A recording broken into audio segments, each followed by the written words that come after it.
Muhtaram Prezidentimizning joriy yil 1-apreldagi yoqilg'i energiya resurslaridan noqonuniy foydalanish va behuda sarflashni oldini olish hamda energiya resurslari samaradorligini oshirish to'g'risidagi qaror qabul qilingan. Qaror ijrosi yuzasidan tuman prokuraturalarida ishchi guruhlar shakllantirilgan bo'lib, ishchi guruhlarga muhim vazifalar belgilab berilgan. Xususan, hududning oyma-oy energiya balansi ishlab chiqilishi va tasdiqlanishini ta'minlash, energiya balansi ko'rsatkichlarini ta'minlash bo'yicha tegishli chora-tadbirlarni amalga oshirish, sanoat korxonalarida energiya resurslarini tejash bo'yicha tashkiliy tadbirlarni amalga oshirish, quyosh paneli va kollektorlarni o'rnatish bo'yicha hokimlik bilan manzilli dastur ishlab chiqish va bajarilishini ta'minlash, yoqilg'i energetika ustidan davlat nazoratini o'rnatish, behuda sarflashning oldini olish, iqtisod qilish rejalarini bajarish va boshqalar shular jumlasidandir. Ana shu vazifalar ijrosini ta'minlash maqsadida yoqilg'i energiya resurslaridan foydalanish ustidan davlat nazoratini samarali tashkil etish va muvofiqlashtirish bo'yicha Oltinsoy tuman shtabida yig'ilish o'tkazildi. Unda tumanda ushbu yo'nalishda amalga oshirilayotgan ishlar xususida hisobot berildi. Unga ko'ra, Muhtaram Prezidentimizning 2025-yil 1-apreldagi yoqilg'i energiya resurslaridan noqonuniy foydalanish va behuda sarflanishni oldini olish hamda energiya resurslarini samaradorligini oshirish bo'yicha 133 sonli qaror qabul qilingan. Bu qaror ijrosi yuzasidan tuman prokuraturalarida ishchi guruhlar shakllantirilgan bo'lib, ishchi guruhlarga muhim vazifalar belgilab berilgan. Bizning Oltinsoy tumanimizda ham ishchi guruh shakllantirib, kunlik nazorat o'rnatilgan.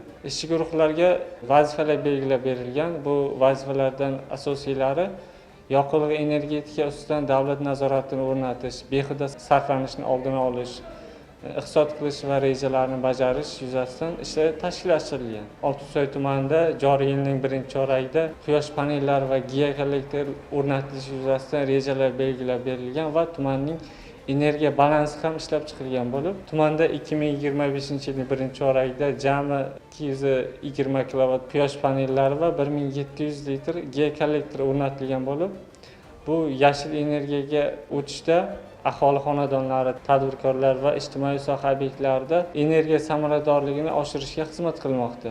Asosan bizda ishchi guruhlar har bir xodim o'ziga vazifalar belgilab berilgan. Aholi o'rtasida tadbirkorlik subyektlari va ijtimoiy sohalar o'rtasida kunlik targ'ibot ishlari olib borilmoqda. Targ'ibot ishlari tumanda yashil energiyaga uskunalarga o'tish, ya'ni quyosh panellari, geokollektorlar o'rnatish, ularni energiya tejamkor uskunalardan foydalanish madaniyatini oshirishga qaratilgan. Bunda targ'ibot tadbirlari asosan aholi va tadbirkorlik subyektlari, ulgurji iste'molchilarda yoqilg'i energetika sohasida yoqilg'i energiya resurslaridan to'g'ri foydalanish madaniyatini oshirish, bularda noqonuniy holatlarni oldini olish va shu kabi tushuntirishlar olib borilmoqda. shundan so'ng shtab mas'ullari tomonidan tumanda mazkur yo'nalishda amalga oshirilayotgan ishlar bo'yicha o'rganishlar olib borildi. Oltinsoy tuman Navro'z mahalla fuqarolar yig'ini hududida joylashgan tuman yo'llardan foydalanish unitar korxonasida aniqlangan 6 million so'mdan ortiq qarzdorlik uchun dalolatnoma rasmiylashtirilib, elektr tarmog'idan o'chirildi. Shuningdek, Oltinsoy tuman Oqarbuloq mahalla fuqarolar yig'inida joylashgan tekstil mas'uliyati cheklangan jamiyatning 27 million so'm miqdordagi qarzi uchun ham elektr tarmog'idan o'chirildi. Tumanda 2025-yilda elektr energiyasi va gazdan 580 millionlik noqonuniy holatlar aniqlangan bo'lib, noqonuniy holatlarning barchasi qonuniy qaror qabul qilinishi ta'minlanib, ijrosi yuzasidan sudlarga mazmunan ko'rib chiqilishi uchun yuborilgan. Tumanda yirik ohak sexlari, mayning firmalari va issiqxonalarda kuchaytirilgan reyd tadbirlari olib borilmoqda. Noqonuniy holatlar bo'yicha jazo muqarrarligi ta'minlanmoqda. Oltinsoy tuman elektr ta'minoti korxonasi tomonidan hozirgi kunda 2025-yil mukammal va ta'mirlash ishlari bajarilyapti. Mukammal ta'mirlashda 114.8 kilometr, shunda 04.10 havo kuchlanish yo'lida 39.2 bajarilgan. Joriy ta'mirlash 225 kilometr bo'lib, umumiy shunda 04.10 kilovatli havo kuchlanish yo'lida 87.2 kilometri ta'mirlandi.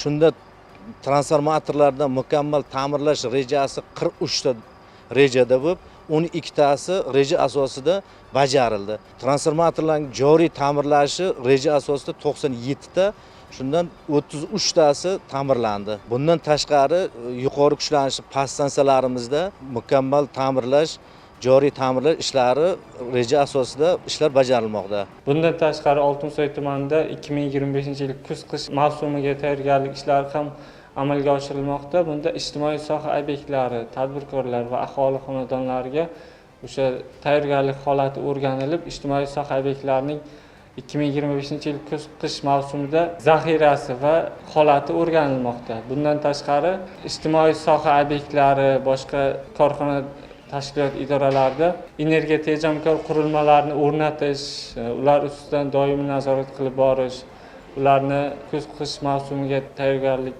holatini o'rganish bo'yicha ishlar amalga oshirilmoqda. Tumanimizda 2025-yilda 36 ta transformatorlar ta'mirlanishi va 35 kilometr tarmoq liniyalari ta'mirlanishi reja qilib olingan. Tumanimizda mavjud 1349 ta tabiiy gaz iste'molchilari to'liq 2 bosqichli energiya tejamkor garelkalarga o'tkazilgan va gaz tarqatish punktlari va uskunalari yangilanib, almashtirilmoqda yangisiga. Bu tarmoq liniyalarining ta'mirlanishi va almashtirilishi energiya tejamkorligi va iqtisod qilinishiga erishishiga olib keladi.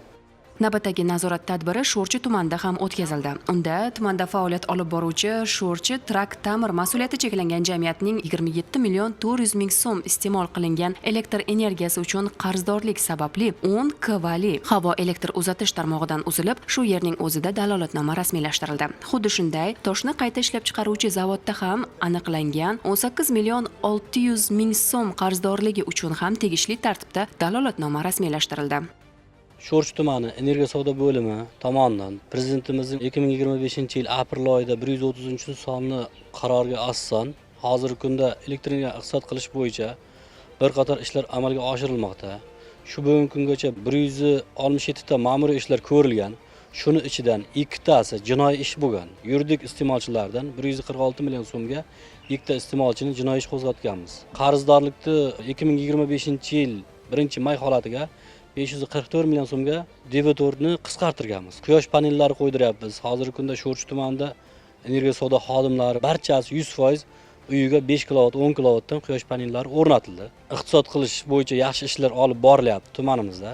Kunlik xatlovlar, quyosh panel qo'ydirish bo'yicha kunlik iste'mollarni qisqartiryapmiz. Hozirgi kunda yil boshiga nisbatan 560 kilovat quyosh panellarini o'rnattirganmiz tuman bo'yicha. Hozirgi kunda bizga berilgan reja bir kunlik iste'molimiz 410 ming kilovat soat bo'lib, biz 360 ming, 330 ming kilovat soat iste'mol qilyapmiz. Bu degani 25% gacha iste'moldan qisqartiryapmiz.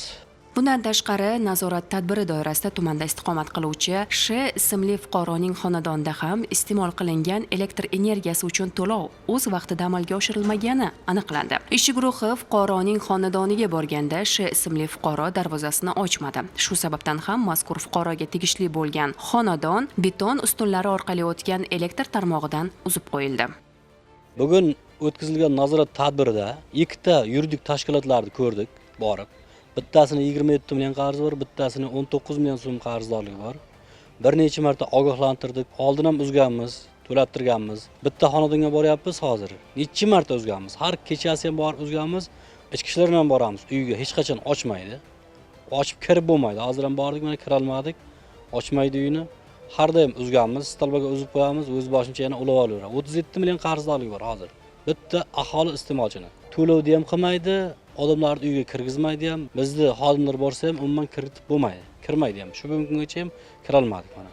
2 marta akt qilganmiz, ishtaraf qilganmiz, qayta hisob-kitob qilib berganmiz. Bunday tadbirlarimiz ko'p, har kunlik qiladigan ishimizga aylangan. Har kuni aholi xonadonlarini o'rganamiz, yuridik tashkilotlar to'lovlarini muntazam to'latishdi va noqonuniy foydalanganda qat'iy chora ko'rib bormoqdamiz hozirgi kunda. Bundan keyin ham shu ishlarimiz davom etadi.